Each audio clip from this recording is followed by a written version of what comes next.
Il y a énormément de gens qui n'osent pas s'exprimer, s'exposer publiquement sur Internet de peur de se faire insulter. Et ça, dans une démocratie comme la France, c'est pas normal.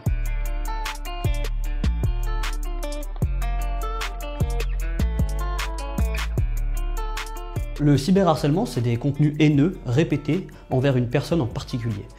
Par contenu haineux, il peut y avoir plusieurs types de contenus. On a les insultes, les moqueries sur le physique, l'homophobie, le racisme, l'harcèlement sexuel, l'harcèlement moral et les menaces. On peut être sujet au cyberharcèlement principalement sur les réseaux sociaux. Partout, on a une présence en ligne où on publie du contenu et donc où on peut être sujet à recevoir des commentaires d'autres personnes. Alors, le cyberharcèlement en France, c'est à peu près 60% des enfants qui ont déjà été cyberharcelés, entre 60 et 80% des adultes qui ont au moins été victimes de violences en ligne, et je dirais à peu près 100% des gens qui ont déjà témoigné de cyberharcèlement et d'une violence sur les réseaux sociaux. Donc c'est quelque chose qui s'est malheureusement généralisé et on est tous témoins ou victimes de ça. On peut se dire victime de cyberharcèlement à partir du moment où on reçoit un nombre répété et récurrent de contenus haineux, que ce soit au niveau de la répétition ou alors au niveau de la masse de contenus haineux reçus.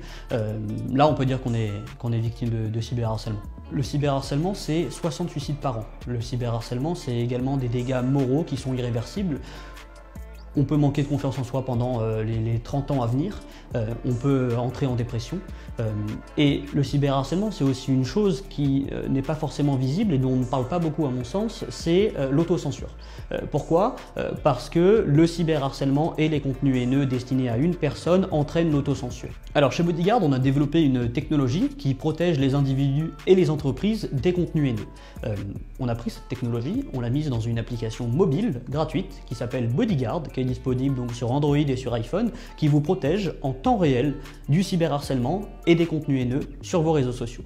L'usage est extrêmement simple, on se connecte avec un ou plusieurs de ces réseaux sociaux. Une fois qu'on est connecté, on va personnaliser sa modération, c'est-à-dire qu'on va dire à Bodyguard ce dont on souhaite être protégé ou non, et une fois que c'est fait, vous allez être protégé en temps réel des contenus haineux qui vous sont destinés à vous personnellement. Alors, les derniers commentaires supprimés par Bodyguard. Invoque-toi des couilles, petit PD. Et je suis pas homophobe, juste toi, t'es un putain de tas de merde, j'ai envie de te planter.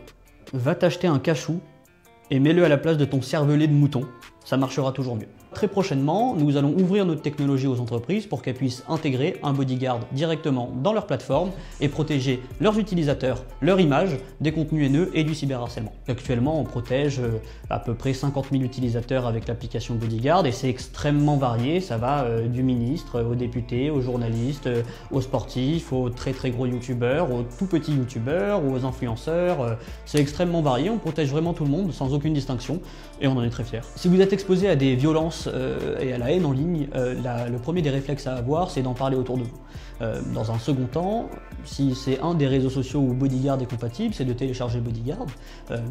Et si malheureusement Bodyguard n'est pas compatible sur ce réseau social, je vous invite tout simplement à aller dans les paramètres de confidentialité du réseau social en question, de transformer votre profil en profil privé et si ce n'est pas possible, de vous désinscrire de ce réseau social. Ensuite, on va également développer un plugin directement dans cette application mobile qui permettra aux parents d'être alertés en temps réel si leurs enfants sont victimes ou auteurs de cyberharcèlement sur Internet, parce que on est persuadé chez Bodyguard que la lutte contre le cyberharcèlement, ça passera également par l'éducation des enfants.